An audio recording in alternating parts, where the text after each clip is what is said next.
Hello, my name's Dee Dee and I'm a 60-year-old woman.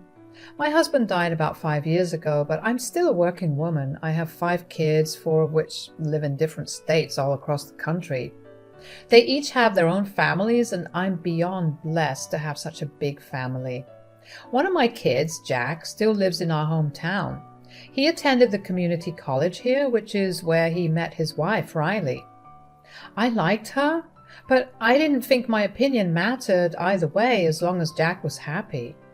The two of them got married pretty soon and then pursued further education together in their respective fields. When they got good jobs and earned enough, they decided to have a child. I was excited because that meant I had one more grandchild to spoil. But Riley was weird about me meeting my grandchild, Jason. She was very particular about when I could visit and how long. It was understandable in the first year of Jason being born, but even when he was 6? That was odd, but I let it go because every family functioned differently. Before I knew it, though, 12 years had passed. Because of the limited amount of interaction I was allowed to have with Jason, I didn't really get to develop a strong bond with him. All I did know was that we both shared a genuine love for books. So whenever I did go over, I made sure to buy him some books I knew he'd like. One day, I was at work when I got a call from Jason.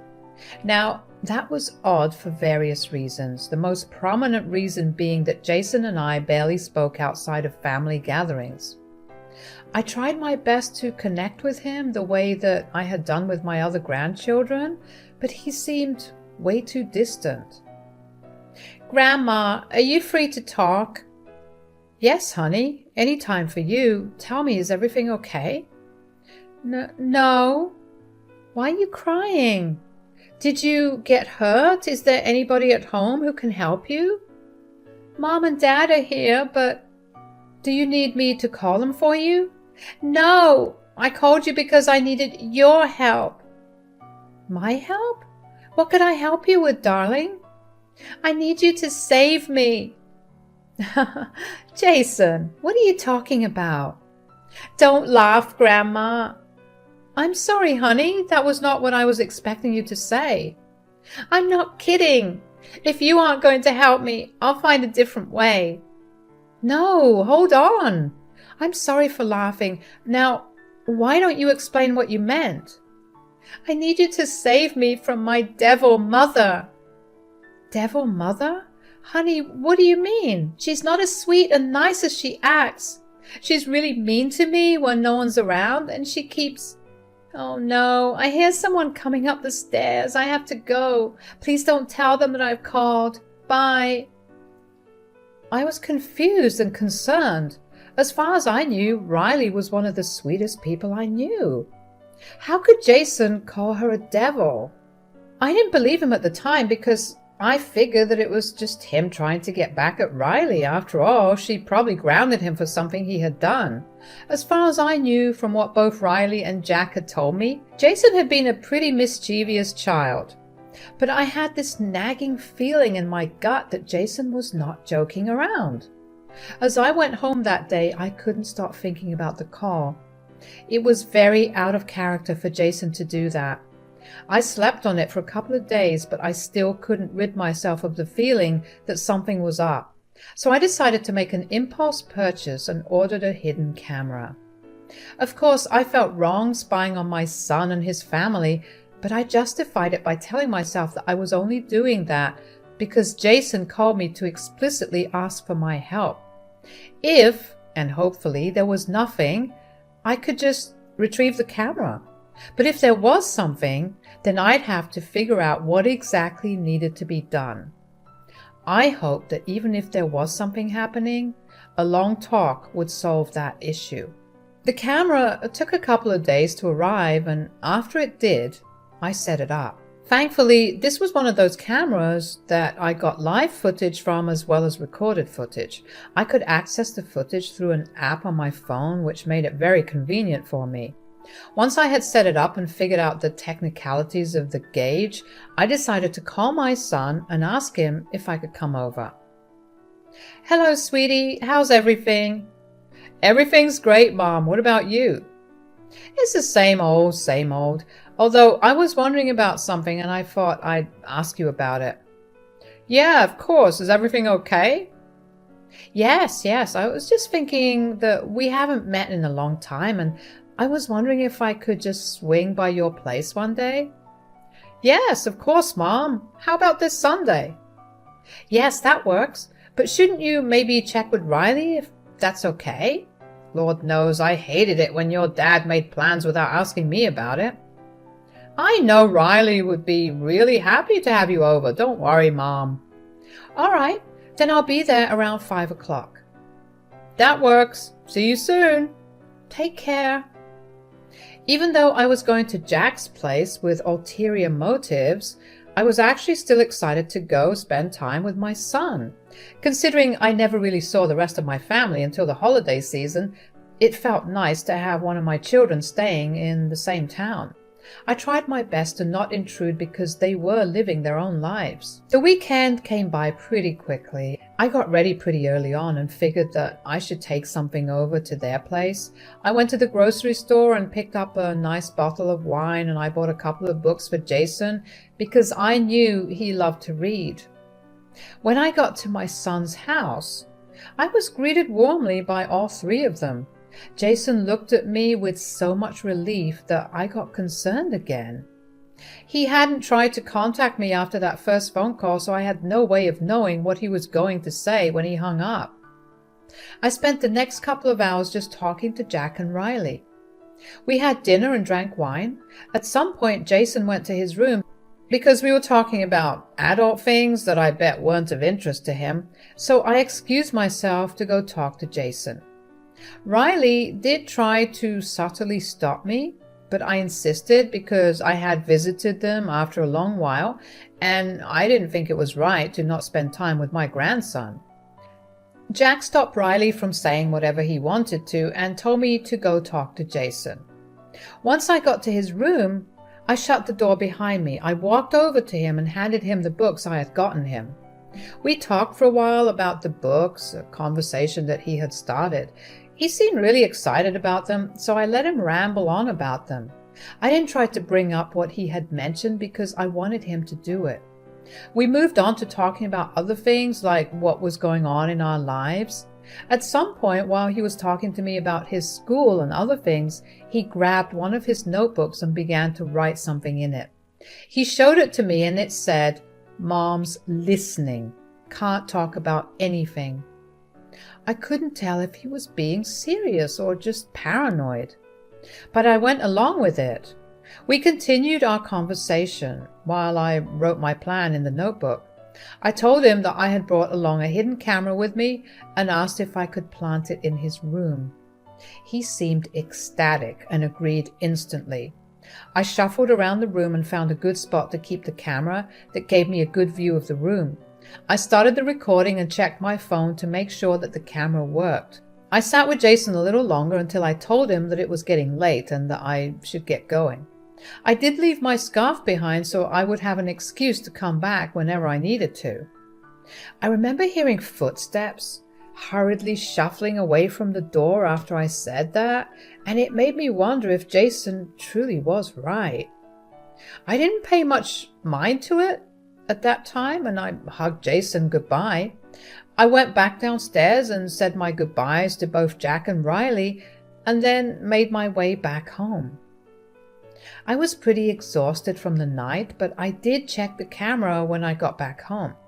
I stayed up for an hour to read and kept an eye on the footage just in case something happened. All that had happened was my son walked into Jason's room and asked him what we had talked about. Jason told him about it, and that was that. I fell asleep eventually, and when I woke up the next morning, I didn't check the cameras. I rushed to work, and I only checked the camera when I knew Jason would have been back from school. Once again, nothing much happened, and I was beginning to think that Jason really was lying. I decided to give it just another day, and if I didn't find anything, I would go over when neither Jack or Riley were home, and I'd ask Jason to give me the camera back. But that night, as I kept an eye on the footage while I read, I found out what Jason was trying to tell me. I watched Riley enter the room with a stick in her hand, with Jack trailing behind her. I immediately unmuted the video. I heard Riley ask Jason what he did that entire day. She made him narrate it to her in extreme detail. Whenever he stuttered, she would sharply ask him if he was lying, and if she felt like he was, she had him put his palms out and would deliver 2 to 3 swift raps against his knuckles. I watched in growing horror as the number of times she kept hitting him got more and more frequent. Jason was sobbing and Jack just stood there and watched. I was disappointed and disgusted with what I was watching. I had raised all my kids in a very gentle manner. I barely even yelled at them because I believe that kids are smarter than we think. While we may not be able to reason with them, they are capable of understanding when you explain things to them. I didn't understand why Jack was just standing there and letting his son get hit for something so unnecessary. I wanted to rush over to their place and stop them. But what would I have said to them? They would have found it odd that I happened to be back just a day after I was already there. I remembered that I had left my scarf there, but I knew that I could have used that excuse in that moment because I needed that as an excuse to meet with Jason. But I could do one thing. I picked up my phone and called Jack. "Hey, Mom, is everything okay?" "Yes, no worries. I hope I'm not disturbing you." No, Riley and I were just saying goodnight to Jason." "Ah, all right then. I just wanted to tell you that I think I left my scarf in Jason's room last night. I remember setting it down there, and then like a klutz, I forgot it there. Do you think I could swing by tomorrow and pick it up?" "Why don't I just come over and drop it off for you right now?" "No, I'm way too tired and I'm going to fall asleep before you even get here. I had a long day at work and I'm barely even holding up the phone right now." "All right then, why don't you swing by in the evening?"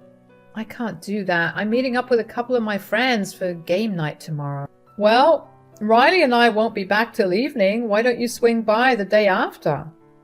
"I need that scarf for tomorrow. We're having a themed get-together of sorts." "Well, you could swing by in the afternoon. Jason will be home." "Oh, lovely. I'll be there around 2. Good night, Mom." My heart raced as I came up with lies on the spot.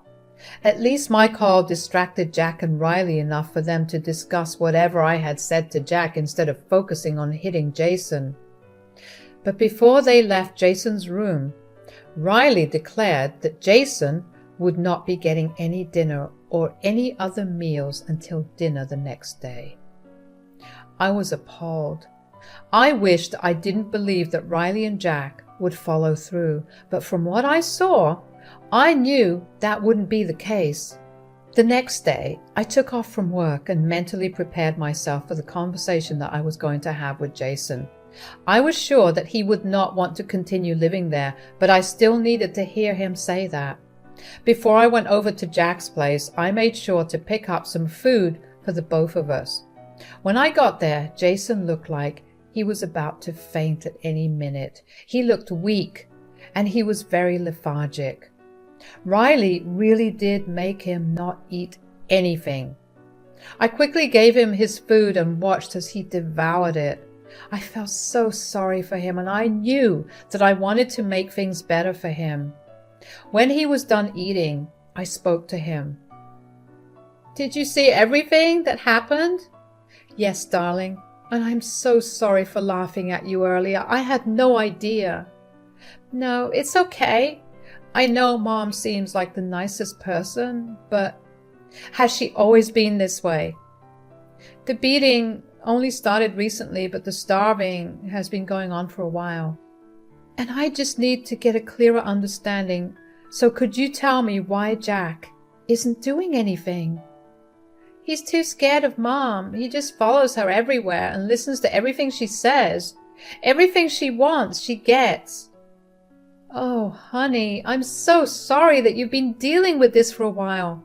But I am curious. Why didn't you eat anything at school?" "Mom didn't send me to school. On days that she doesn't let me eat, I stay home.